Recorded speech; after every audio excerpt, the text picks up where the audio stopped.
How to scan handwriting on Android device. Hi everyone, this is Kate here and welcome back to the channel. And on today's video we will learn how we can scan handwriting on Android device. So without further delay, let's get started with this video.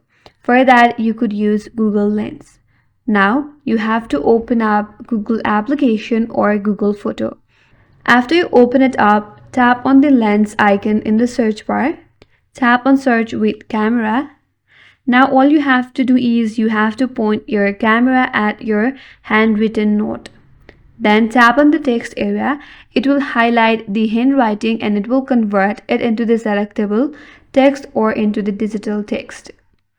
Now you could simply copy, search or translate the text that is scanned by the Google Lens. So in this way, you can simply scan your handwriting on your Android device using the Google Lens. That's it and that's all for today's video. Hope this video was helpful, and if you are new to our channel, consider subscribing. Thanks for watching and stay tuned for more videos.